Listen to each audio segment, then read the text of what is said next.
You are not going to believe what happened to this guy. Seriously, if you think you know where this story is going, you are wrong. It starts with a simple act of kindness, just a few dollars given to a homeless woman on a cold street corner. But it ends with a twist so shocking, so incredibly life-changing, that it will make you question everything you think you know about the people we pass by every single day. You have to stick around until the very end, because the payoff is absolutely massive. It all started on a Tuesday that felt like the worst day of James's life. Well, to be fair, every day for the past 6 months had felt like the worst day of his life. James was 34 years old, and up until recently, he thought he had it all figured out. He had the house in the suburbs with a white picket fence, the golden retriever named Buster, and he had Emily. Emily was his high school sweetheart, the love of his life, the woman he thought he was going to grow old with. They had plans. They were talking about starting a family. They were saving for a trip to Italy. And then, in the blink of an eye, it was gone. All of it. The divorce wasn't just messy. It was nuclear. Emily didn't just want to leave. She wanted to scorch the earth on her way out. It turned out she had met someone else, a wealthy real estate developer named Michael who drove a Porsche and didn't have to worry about mortgage payments. James was a hard-working accountant, a good guy, steady and reliable. But apparently steady and reliable wasn't enough anymore. The court battle was brutal. James lost the house. He lost a huge chunk of his savings in legal fees. He even lost the dog. That was the kicker. Seeing Buster in the back of Michael's luxury SUV as they drove away from the house James had spent 5 years renovating. That broke something inside him. So there he was. Alone. Broke. Living in a tiny, drafty studio apartment in a part of the city that always smelled like wet pavement and exhaust fumes. He had managed to land a new job at a mid-sized firm downtown, but it was a step down from his old position. He was starting over from zero, and the weight of it was crushing him.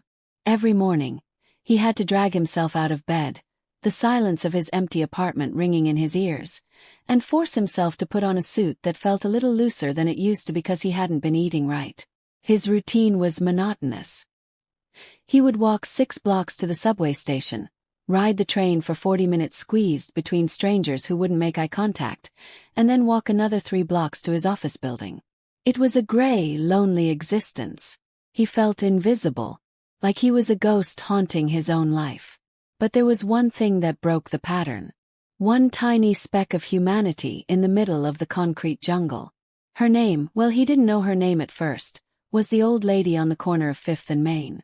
She was always there, sitting on a flattened cardboard box near the entrance to the subway. She was tiny, a fragile little bird of a woman wrapped in layers of mismatched coats that were 3 sizes too big for her. She wore a knitted hat pulled down low over her forehead, and her gray hair poked out in wild wisps. Her face was a map of wrinkles, deep lines etched by years of hardship and exposure to the brutal city weather. But her eyes were bright blue, surprisingly clear, intelligent. The first time James noticed her, it was raining. A cold, miserable drizzle that soaked right through your clothes. Most people were rushing past her, heads down, umbrellas up, pretending she didn't exist. She wasn't begging aggressively. She didn't have a cardboard sign with a sad story written in Sharpie. She just held out a trembling hand, a small paper coffee cup clutched in her fingers. James had stopped. He didn't have much money. The lawyers and the alimony payments were bleeding him dry, but he had a $5 bill in his pocket that he had been saving for a sandwich. He looked at the woman, shivering in the damp air, and then he looked at the warm lit lobby of the office building across the street where people were drinking lattes. The contrast made his stomach turn. He walked over to her. "Here," he said. His voice raspy because he hadn't spoken to anyone since he left work the day before. He dropped the $5 into her cup. The woman looked up. She didn't just glance at the money, she looked right at him. She stared into his face for a long second, as if she was reading a book. Then her face cracked into a smile. It wasn't a polite thank you smile. It was genuine. It reached those bright blue eyes. "Bless you, son," she said. Her voice was like dry leaves scraping together, but it was warm. You have a kind spirit. I can see it. James felt a lump form in his throat. Kind spirit. Emily had called him a failure. His boss called him efficient. The lawyers called him a defendant. Nobody had called him kind in a long time. Stay dry, James mumbled, feeling awkward, and hurried away. That was the beginning. The next day, James looked for her. She was there again. He gave her $2. The day after that, he brought her a hot bagel with cream cheese from the deli. Oh my, she whispered, holding the warm foil-wrapped bagel like it was a bar of gold. Breakfast. Real breakfast. It's nothing, James said. Just, have a good day. You too, James, she said. He froze. How do you know my name? She pointed a crooked finger at the plastic ID badge clipping to his belt. James Miller. Accountant. It says right there. She chuckled, a wheezing sound. I may be old and on the street, but I can still read, honey. James laughed. It was the first time he had laughed in months. Real laugh. Right. I guess I'm not that mysterious. Everyone is mysterious, she said, her expression turning serious for a moment. Everyone has a story. I see yours is heavy right now. James stopped smiling. He looked down at his shoes. Yeah, you could say that. She hurt you bad, didn't she? James's head snapped up. What? The woman, the old lady said softly. The one who put those dark circles under your eyes. The one who made you hunch your shoulders like you're carrying the world. James sighed. He sat down on the ledge of the planter box next to her. He was going to be late for work, but he didn't care. Yeah, she took everything. The house, the dog, my confidence. But she didn't take your heart, the lady said, tearing off a piece of the bagel. You're still giving. You're still seeing people like me. That means you won, James. You just don't know it yet. That conversation changed everything. James started leaving his apartment 15 minutes early every single day just so he could talk to her. He learned that he wasn't just the accountant to her, and she wasn't just the homeless lady to him. He never asked for her name and she never offered it. It became a sort of game. He called her ma'am or young lady to make her chuckle. He found out she used to be a teacher decades ago, before life took some tragic turns that she didn't want to discuss. She knew about history. She knew about art. She had a sharp wit that could cut through his gloominess like a knife. Winter turned into spring, and James's life started to stabilize. He wasn't happy exactly, but he wasn't drowning anymore. The highlight of his day was that morning chat. He brought her fresh socks. He brought her a heavy wool blanket he found on sale. Every Friday he gave her $20, a significant amount for him, so she could get a hot meal and maybe stay in a shelter for the night if she wanted, though she usually said she preferred the open air because the shelters were dangerous. You're too good to me, she would say, shaking her head. You're the only person who asks me how my day was, James replied honestly. I think I'm getting the better end of the deal. Then came the day that changed everything. It was a Tuesday in late October. The wind had picked up again, swirling dead leaves around the city streets. The sky was a bruised purple color, threatening a storm. James was feeling particularly low because it would have been his anniversary with Emily. In years.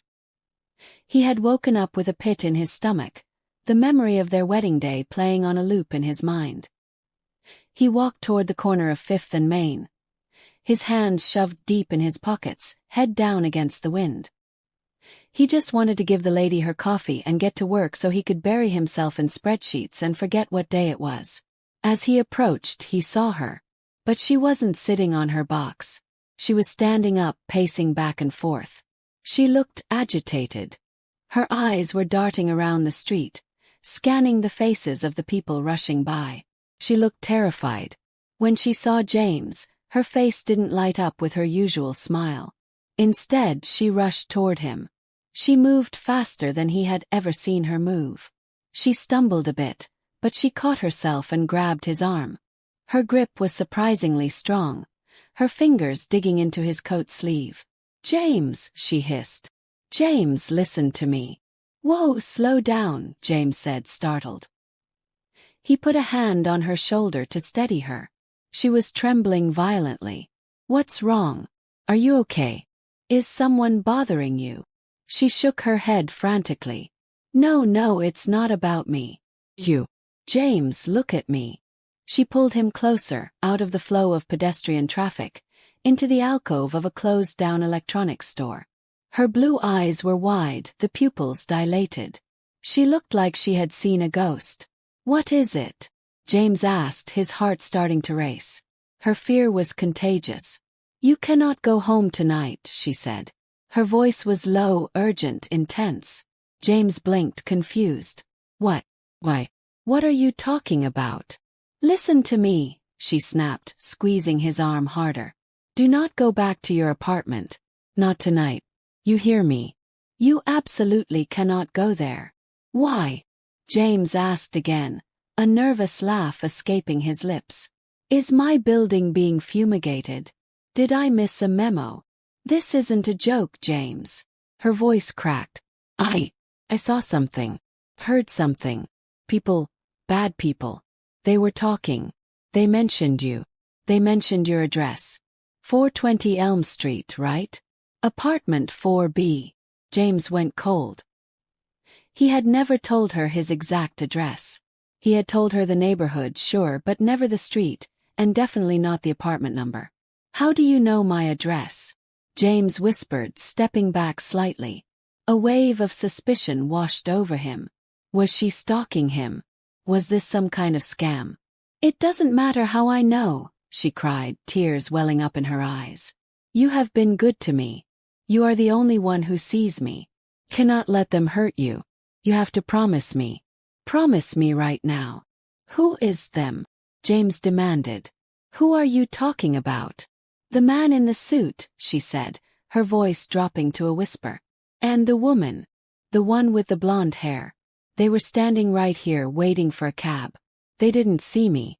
Nobody sees me. But I heard them. They were laughing about it. They said tonight is the night the loser gets what's coming to him. They said it's going to look like an accident. James felt the blood drain from his face. Blonde hair. Calling him a loser. Sounded like Emily. But Emily wouldn't.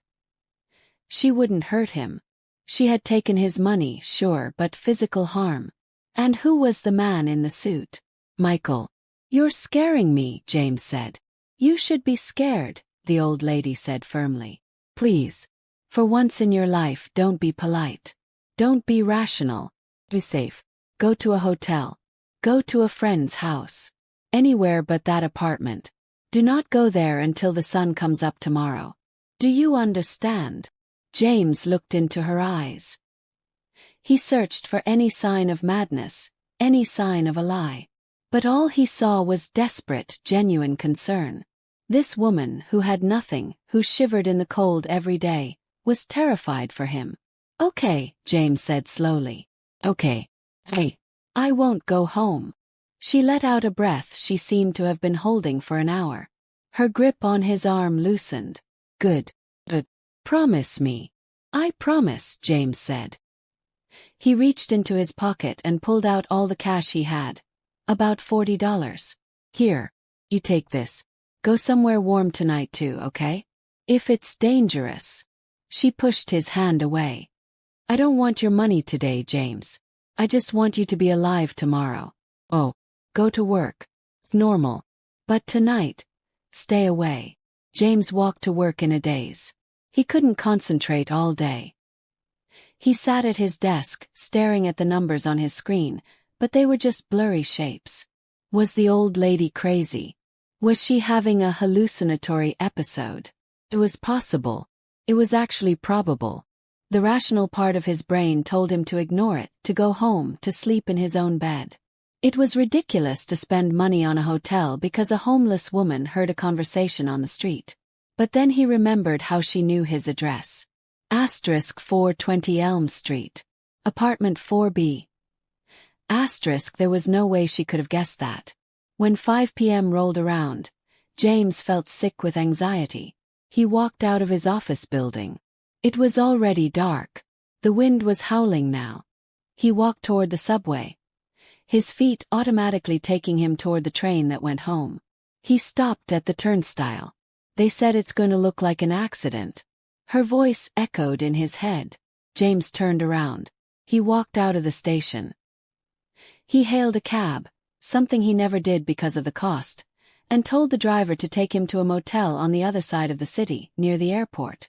It was cheap, it was far away, and nobody would look for him there. He checked into the motel. The room smelled like stale cigarettes and lemon cleaner. He locked the door, engaged the deadbolt, and put a chair under the handle. He felt foolish. He felt like a paranoid lunatic. He sat on the edge of the bed, staring at his phone. Should he call the police? And tell them what? That a homeless lady told him not to go home. They would laugh him out of the precinct. He didn't sleep a wink. He lay there in the dark, listening to the sounds of the highway, his heart pounding every time a car door slammed outside.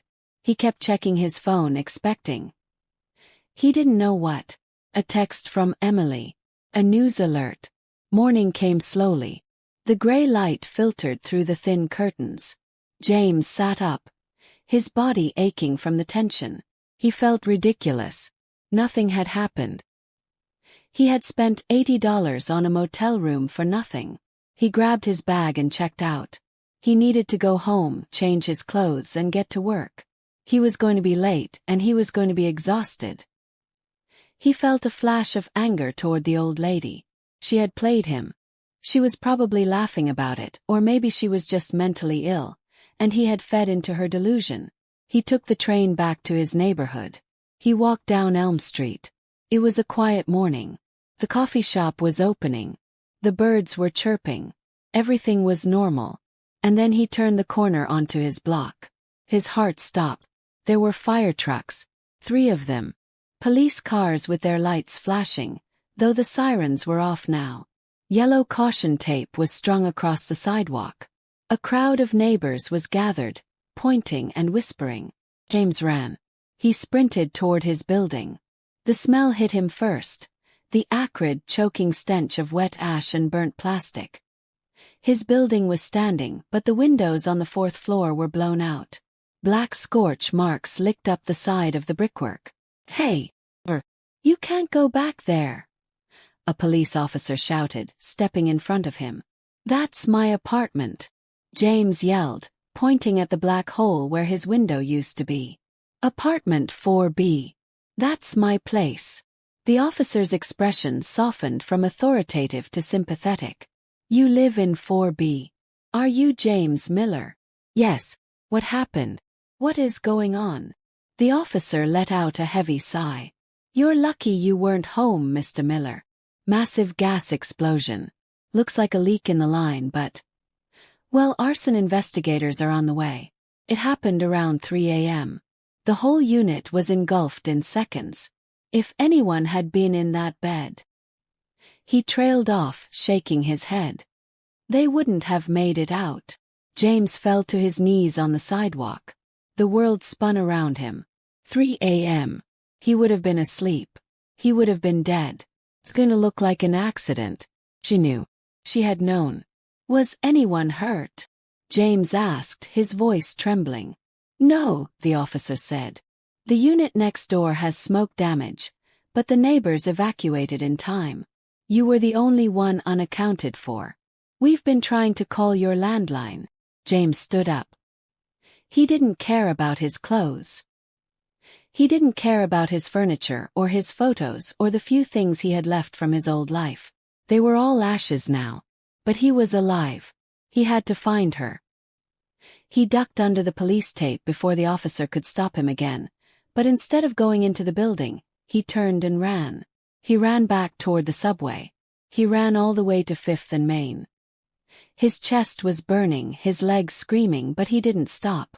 He reached the corner. She was there, sitting on her box. She was drinking a cup of tea, looking calm, serene even amidst the morning rush. James slowed down. He walked up to her, panting, sweat dripping down his face. He looked at her, and tears started streaming down his cheeks. She looked up. She saw him. She didn't look surprised. She just nodded slowly. "You saved my life," James choked out. He dropped to his knees right there on the dirty sidewalk, not caring about his suit pants. He grabbed her gloved hands. "My apartment." It exploded. With fire. I would be dead. "You saved my life." The old lady squeezed his hands. "I told you, James. You have a kind spirit. The world isn't done with you yet." "But how?" James asked, searching her face. "How did you know? The people? The blonde woman? Was it Emily? Was it my ex-wife?" The old lady's expression tightened. "Listen to me, James. We don't have much time to talk here. It's not safe to talk in the open anymore. Not after what happened last night. They will realize you weren't in the apartment. They will be looking for you." "Who?" James pleaded. "Who is looking for me?" She stood up. She was small, but suddenly she seemed commanding. She looked around the street with sharp, calculating eyes. "Don't go to work today," she said. "Don't go to the police yet. They won't believe you, and there might be people on the inside. We need to go somewhere private." "Who are you?" James whispered. You're not just a homeless woman, are you?" She smiled, a sad, mysterious smile. "My name is Sophia. And you're right. I wasn't always sitting on this cardboard box. I used to be someone very different. And the people who tried to kill you last night, they are the same people who put me here." James stared at her. This was insane. This was like a movie. But the smell of smoke was still on his clothes, and the image of his blackened apartment window was burned into his retinas. This was real. "What do we do?" James asked. He realized fully that he trusted this woman more than anyone else in the world right now. "You rented a hotel room last night?" Sophia asked. "Yes. But I checked out." "Get another one," she said. "A different one. Better yet, stay at the Hamilton Hotel on the east side. It's big, busy, lots of exits. Book a suite. Use cash if you have it or a prepaid card. Meet me there in 2 hours. Room 712. Don't ask me how I know it'll be empty. Just trust me." "But I don't have enough money for the Hamilton," James said. Sophia reached into the deep pocket of her oversized coat. She pulled out a small, dirty velvet pouch. She pressed it into James's hand. Felt heavy. "Open it later," she said. "There's enough in there. Now go. Before anyone sees us talking like this. Go." James took the pouch. He stood up, took one last look at her, and disappeared into the crowd. He went into a nearby alley and opened the pouch. Inside, wrapped in a tissue, was a ring. It was huge. A diamond the size of a grape, surrounded by sapphires. It looked vintage. It looked royal. It looked like it was worth more than James's entire life earnings. He gasped, snapping the pouch shut. Who was Sophia? And what kind of mess had he just walked into? James stood in the alleyway, his hands shaking so hard he nearly dropped the velvet pouch. He opened it again, just a crack, to make sure he hadn't hallucinated the diamond. It was there. Heavy, cold, and sparkling with a fire that seemed almost dangerous in the dim light. A ring like this didn't belong to a homeless woman. A ring like this belonged in a museum, or on the finger of a queen. He checked his watch. It was 9 a.m. He had 2 hours to get to the Hamilton Hotel. But he couldn't walk into a 5-star lobby looking like he'd just run out of a burning building. And he couldn't pay for a suite with a diamond ring unless he wanted the cops called on him immediately. He needed cash. Yes. He pulled his hood up and walked briskly toward the Diamond District. He knew the area well from his days as an accountant.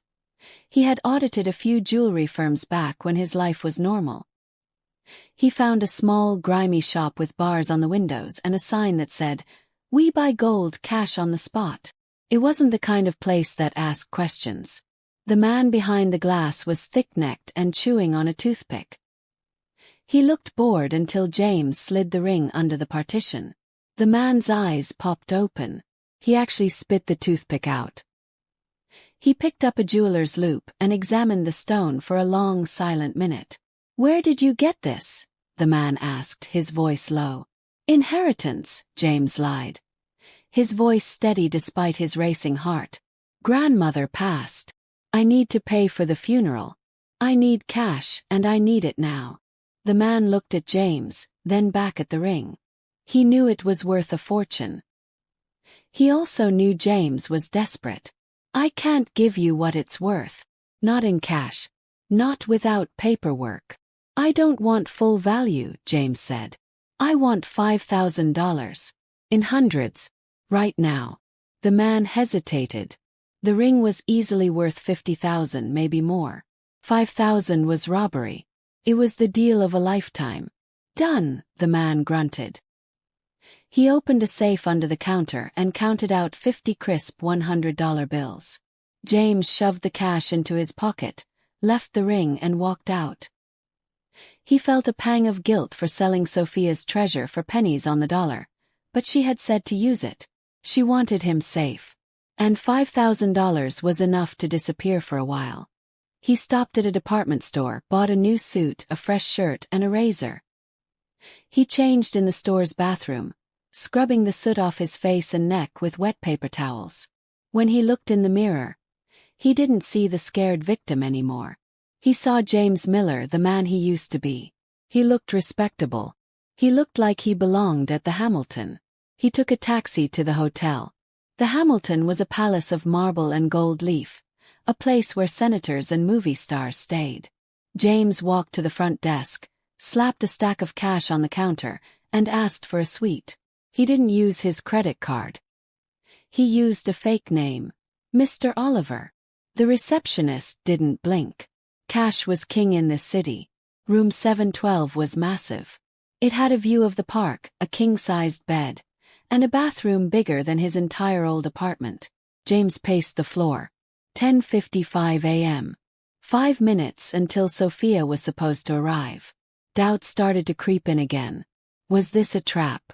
Did he just pawn a stolen ring? Was Sophia actually the mastermind behind the explosion? His mind was spiraling. At 11 a.m. exactly, there was a soft knock on the door. James froze. He walked over and looked through the peephole. He saw a woman. But it wasn't the homeless woman in the oversized coat. This woman was wearing a dark raincoat and a scarf wrapped around her head like an old-school movie star. She stood tall. James opened the door. Sophia stepped inside quickly and locked the door behind her. She pulled off the scarf. It was her. The same wrinkled face, the same bright blue eyes. But without the grime of the street, she looked different. She looked fierce. You made it, she said, letting out a sigh of relief. And you cleaned up. Good. I sold the ring, James blurted out. I only got $5,000 for it. I know it was worth more, but... Sophia waved her hand dismissively. That ring was just a rock, James. It served its purpose. Got you here. It got you safe. She walked over to the minibar, opened a bottle of water, and drank half of it in one gulp. Now, sit down. We need to talk about why your wife and her boyfriend tried to incinerate you last night. James sat on the edge of the velvet sofa. You said you knew them. You said you knew the man in the suit. I don't just know him, Sophia said, her voice turning ice cold. I created him. James stared at her. What? His name isn't Michael, Sophia said. Or at least it wasn't when I met him. Back then he went by William. And he wasn't a real estate developer. He was a charming broke intern at my company. James's jaw dropped. Your company? Reynolds Holdings, Sophia said softly. Does that ring a bell? James gasped. Reynolds Holdings was a legendary firm in the city. They owned half the skyline in the 90s. But the family had collapsed in a massive scandal about 15 years ago. The CEO, Sophia Reynolds, had supposedly gone crazy, embezzled millions and vanished. You're Sophia Reynolds, James whispered. The woman who sat on a cardboard box and ate his leftover bagels was one of the former wealthiest women in America. I am, she said with a bitter smile. And that man, Michael. He was the one who framed me. He was my protégé. I trusted him. I taught him everything. How to find undervalued properties, how to negotiate, how to hide assets. He learned fast. Too fast. She began to pace the room, her hands clasped behind her back. He seduced my daughter. He got into our family accounts. And then, piece by piece, he dismantled my life. He planted evidence of fraud on my computer. He turned the board against me.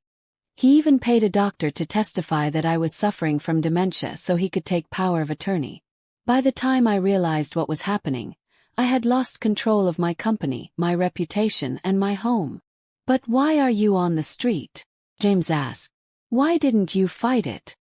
He threatened my daughter, Sophia said, her voice trembling with old rage.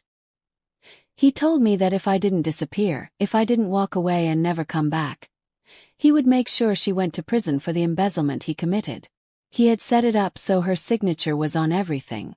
Had to choose. My money or my child's freedom. So I walked away. Became a ghost. I let everyone think I was dead or insane. James felt sick. It was a horror story. And my wife, Emily. Where does she fit in? Sophia stopped pacing and looked directly at James. Michael, or whatever he calls himself now, has a pattern. He finds a partner.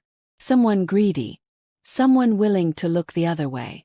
He uses them to get what he wants and then he discards them. He's doing it with Emily. But there's a problem this time. What problem? You, Sophia said. You're the problem, James. Me. I'm nobody. I'm an accountant. I don't have money. Think, James. Sophia snapped. During the divorce, you went through their financials, didn't you? You were trying to figure out alimony. You looked at Michael's shell companies.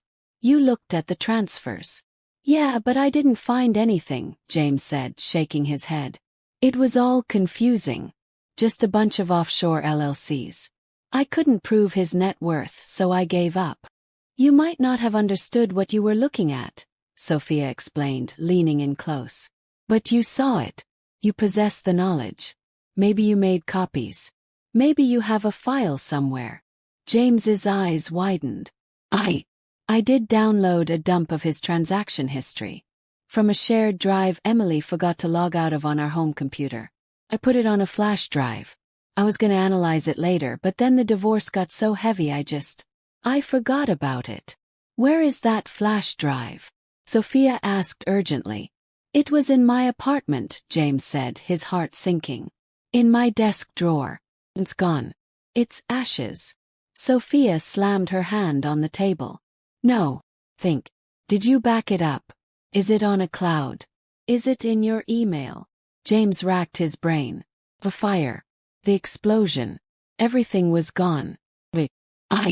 I might have emailed a zipped folder to my work email. Just to have a backup. Months ago. Sophia's eyes lit up. That's it. That's why they tried to kill you. Michael must have realized you had access.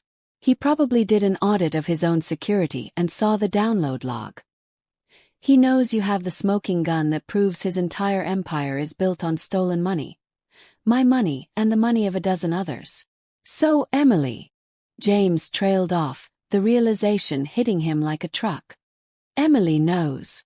She knows he's a crook, Sophia said. She probably doesn't care as long as the check's clear. But murder? That might be Michael's solo idea, or maybe she's in deeper than we think. Either way, James, as long as you are alive and as long as that email exists, you are a target. They won't stop. James stood up and walked to the window. He looked down at the tiny cars and people below. He felt dizzy. Yesterday, his biggest problem was loneliness. Today, he was being hunted by a corporate sociopath. We have to go to the police, James said. With what? Sophia countered. A story from a dead woman and a homeless guy. Michael owns half the city council. He has high-priced lawyers who will crush us before we even open our mouths. Well, we need hard evidence. We need to decode that file you have. Okay, James said, feeling a surge of adrenaline. I can log into my work email from here. I can get the file. Do it, Sophia said. Use the hotel business center. Don't use the Wi-Fi in the room. It's not secure enough. Go downstairs. Normal. Download the file to a new drive, print it out, do whatever you have to do. But be careful. James nodded. He grabbed his room key. Stay here. Lock the door. He took the elevator down to the lobby. His heart was pounding against his ribs like a trapped bird. He felt like every person in the lobby was watching him. Bellboy. Concierge. The woman reading a newspaper. Were they working for Michael? He found the business center, a quiet room with a few computers. It was empty. He sat down at a terminal and logged into his work email. His hands were shaking so much he typed his password wrong twice. Finally he got in. He searched his sent folder. Backup. There it was. An email from 6 months ago. Subject. Finance dump. Attachment. Holdings.zip. He clicked download. The progress bar crawled across the screen. 10%. 30%. Suddenly, his phone buzzed in his pocket. He jumped, nearly knocking over the keyboard. He pulled it out. It was a text message. From Emily. James, are you okay? I heard about the fire. Please tell me you're safe. Call me James stared at the screen. She was playing the worried ex-wife. She wanted to confirm he was dead. Or if he wasn't, she wanted to find out where he was. He didn't reply. He looked back at the computer screen. 80%. Mr. Miller. James spun around in his chair. Standing in the doorway of the business center was a man. He was tall, broad-shouldered, wearing a dark suit and an earpiece. He wasn't hotel staff. Who are you? James asked, his hand hovering over the mouse. Mr. Miller, my employer is very relieved to hear you survived the accident, the man said. He took a step into the room. He reached into his jacket pocket. James didn't wait to see what he was pulling out. He grabbed the heavy stapler from the desk and hurled it at the man's head. The man ducked, but the stapler clipped his ear. Hey! James bolted. He didn't go for the door the man was blocking. He scrambled over the desk and ran through the side door that led to the conference rooms. He heard heavy footsteps pounding behind him. He sprinted down a hallway lined with plush carpet. Stop! The man yelled. James saw a fire exit. He slammed his shoulder into the bar and burst into the stairwell. He didn't go down, he went up. He took the stairs 2 at a time, his lungs burning. He had to get back to Sophia. He had to warn her. They had found him. How had they found him? The credit card. No, he used cash. The phone. They must have tracked his cell phone location when he turned it on. Stupid. So stupid. He reached the 7th floor, gasping for air. He burst into the hallway and ran toward room 712. Sophia, he yelled, fumbling with his key card. Open the door. We have to go. The door swung open. Sophia was standing there, holding a heavy brass lamp like a baseball bat. She saw James's terrified face and lowered the lamp. They're here, James wheezed. A guy in a suit. Downstairs. The phone, Sophia said instantly. Throw it away. James pulled his phone out and tossed it into the ice bucket on the dresser. Did you get the file? She asked. No, James said, panic rising in his voice. I was downloading it when he showed up. It's still on the computer downstairs. Then we leave it, Sophia said decisively. We can't go back down there. We need another way out. Is there a service elevator? I don't know. Suddenly, the elevator dinged at the end of the hall. James and Sophia froze. They peeked out the door. The man from the business center stepped out of the elevator. And he wasn't alone. Next to him was a woman with perfectly styled blonde hair, wearing a white trench coat. It was Emily. She looked down the hall. Her eyes locked onto James's door, which was cracked open just an inch. There, Emily said, pointing. Her face wasn't worried. It was cold. Predatory. Kick it down if you have to. The man started running toward them. Lock it, Sophia screamed. James slammed the door and threw the deadbolt. He dragged the heavy dresser across the floor. his muscles screaming, and shoved it against the door just as a heavy body slammed into it from the other side. "But, James!" Emily's voice came through the wood, muffled but distinct. "James, don't make this difficult. We just want to talk. Open the door, honey." "Honey," James spat. "You tried to blow me up." "That was a mistake," Emily said smoothly. "We can fix this. Michael is very generous. We can give you money. More money than you've ever seen. Just open the door and give us the drive."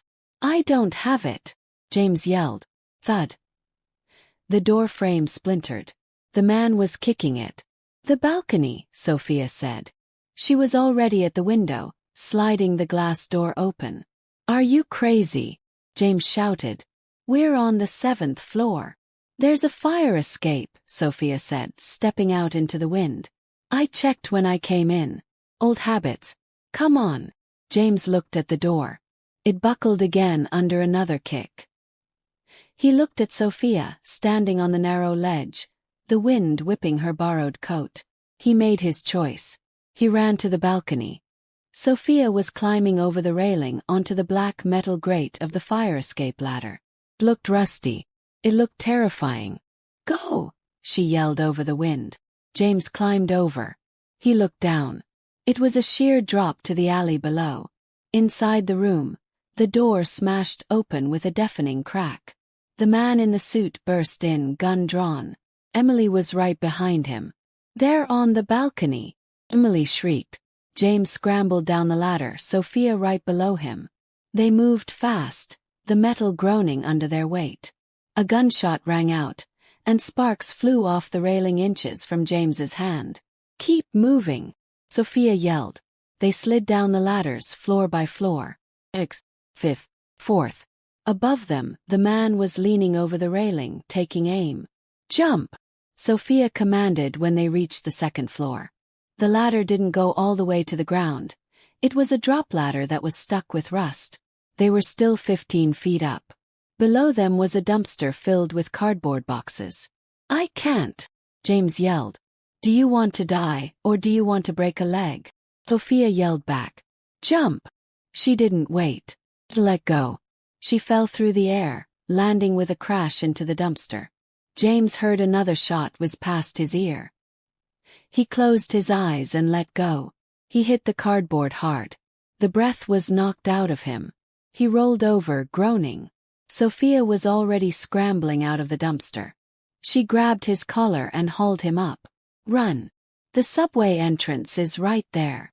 They sprinted down the alley, limp and bruised, as sirens began to wail in the distance. They burst onto the busy street and dove into the subway station just as the man in the suit reached the mouth of the alley. James swiped his transit card with shaking hands. They pushed through the turnstile and ran down the stairs to the platform. A train was just arriving. The doors opened. They threw themselves inside. The doors chimed and slid shut. James collapsed onto a plastic seat, gasping for air. The other passengers stared at them. A man in a torn, dirty suit and an old woman looking like a disheveled queen. James looked at Sophia. She was breathing hard, clutching her side, but she was smiling. A wild, exhilarated smile. "We lost them," she panted. "For now," James said, wiping blood from a scratch on his cheek. "But we don't have the file. We don't have the proof. And they know we're alive." Sophia reached into her bra and pulled out a small, silver object. James stared at it. It was a USB drive. "What is that?" he asked. "While you were fighting with the stapler," Sophia said with a wink. "I was busy. You left your computer unlocked when you ran. I didn't just wait in the room, James. Followed you down. I saw the man coming. I snuck into the business center while you were leading him on a chase. I finished the download." James started to laugh. It was a hysterical, sobbing laugh. You are incredible. I'm Sophia Reynolds," she said, straightening her coat. "And I'm done hiding." She held up the drive. "Now we have everything we need to bury them. But we can't just give this to the police. Michael has the chief in his pocket. We need to do something bigger. We need to destroy him publicly. We need to hit him where it hurts. Where? James asked. Tonight, Sophia said, her eyes gleaming. Tonight is the grand gala at the Metropolitan Museum. Michael is the guest of honor. He's announcing his new city project. All the press will be there.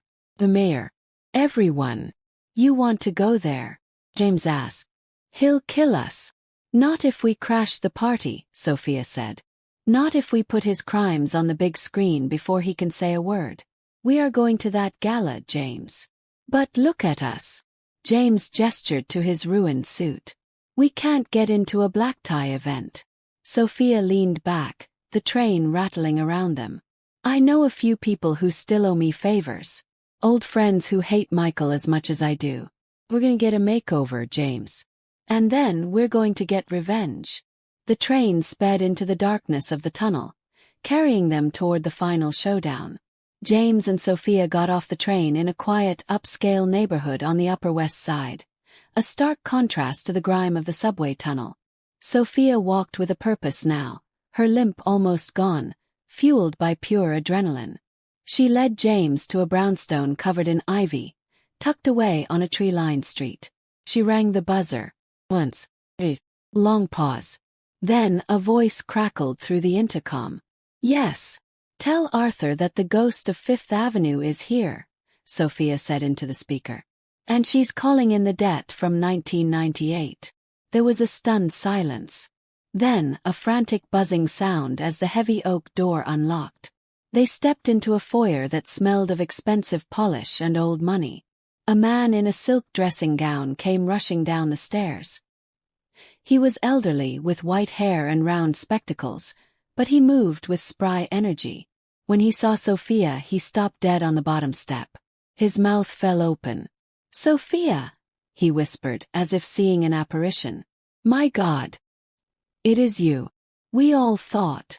You thought I was dead, Sophia finished, stepping forward to embrace him. I know, Arthur. It was safer that way. But the safety is gone. I need your help. Arthur looked at James, taking in his torn suit and bruised face. And this is James, Sophia said. He's with me. We need clothes, Arthur. Black tie. We need to get into the gala tonight. Arthur's eyes widened. The Metropolitan Gala. Tonight. Michael is there. He's going down, Sophia said firmly. But only if we can get in. Can you help us? Arthur didn't hesitate. A slow grin spread across his face. For you, Sophia. I'd storm the gates of hell. Michael ruined my brother's business 5 years ago. I've been waiting for karma to catch up with him. 3 hours later, James stared at himself in a full-length mirror. He didn't recognize the man looking back.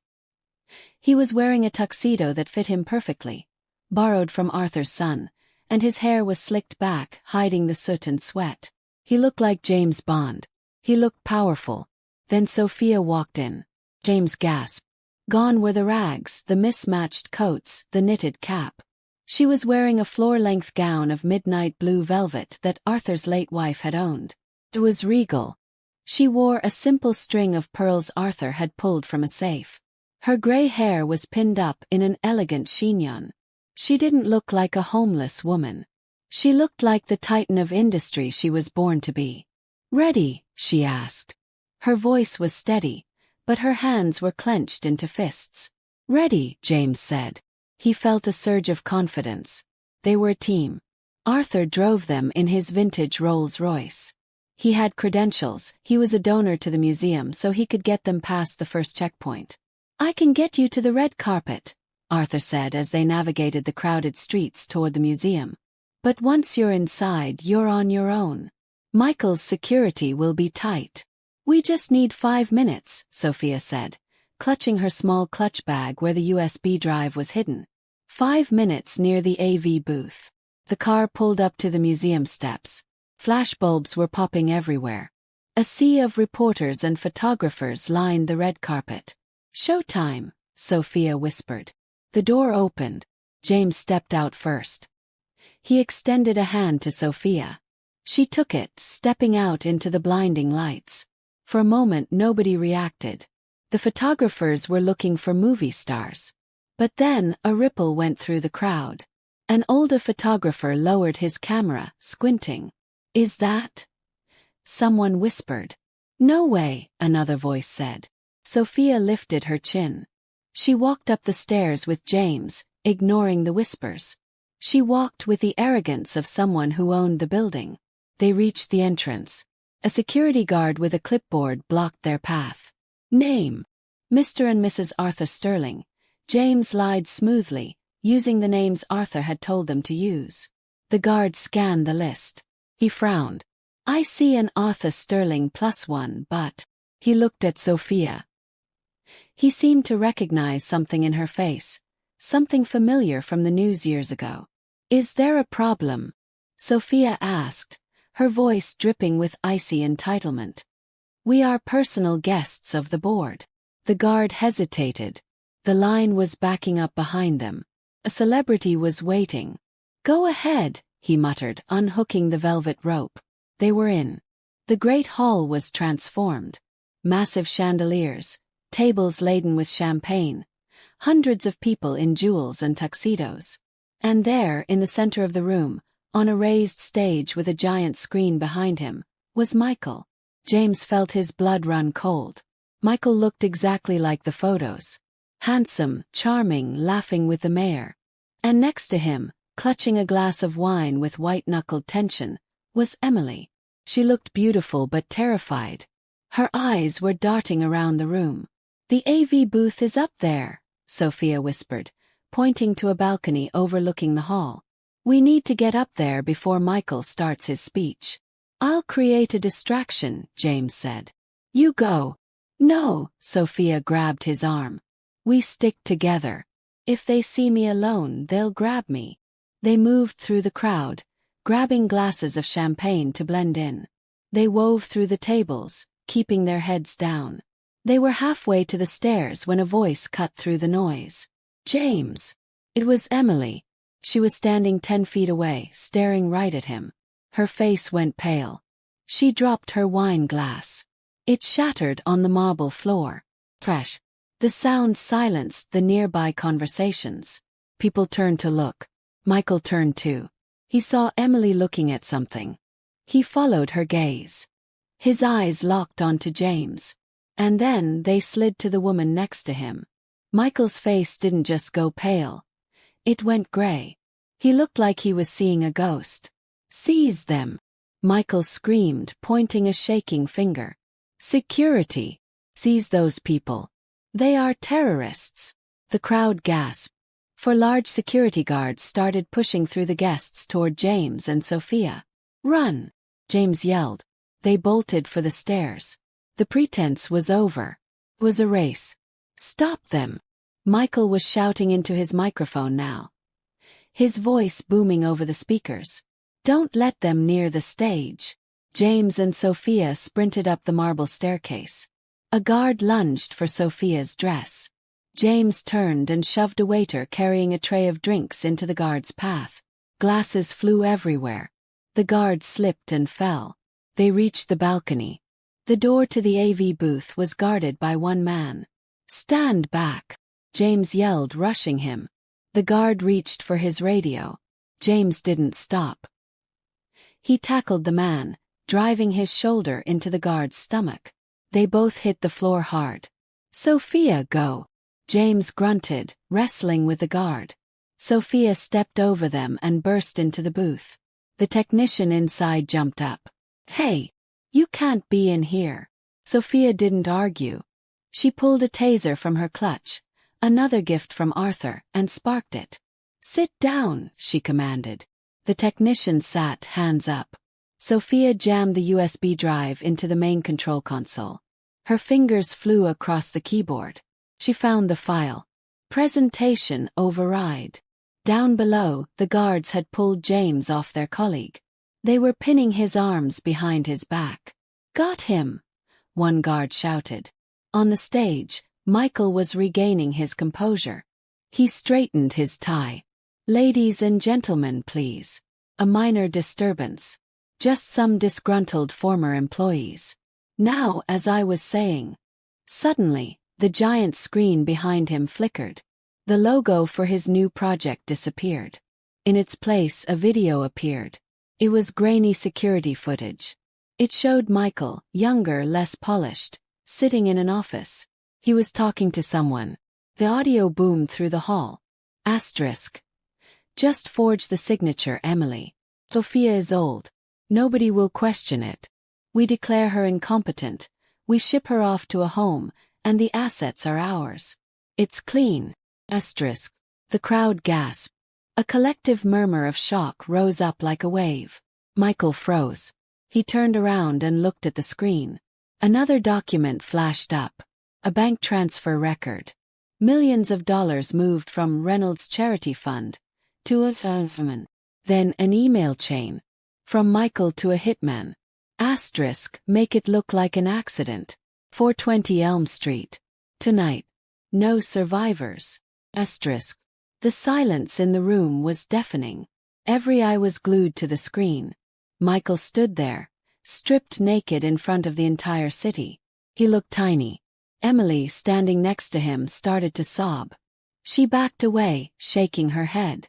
I didn't know about the fire, she wailed, her voice picking up on the microphone. He didn't tell me he was going to kill him. That was the nail in the coffin. James, still held by the guards, started to laugh. The guards loosened their grip. They were watching the screen too. They realized they were holding the wrong man. From the balcony, Sophia stepped out. She walked to the railing. She looked down at the crowd, at Michael. Turn on the spotlight, she ordered the technician. A beam of light hit the balcony, illuminating Sophia in her blue velvet gown. That man is a liar and a thief. Sophia's voice rang out, clear and strong without a microphone. I am Sophia Reynolds. And I am taking back what is mine. Pandemonium erupted. The mayor was signaling to the police commissioner.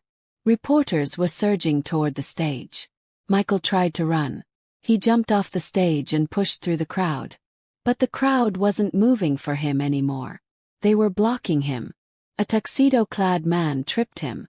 Police officers swarmed in. They grabbed Michael. They grabbed Emily. James!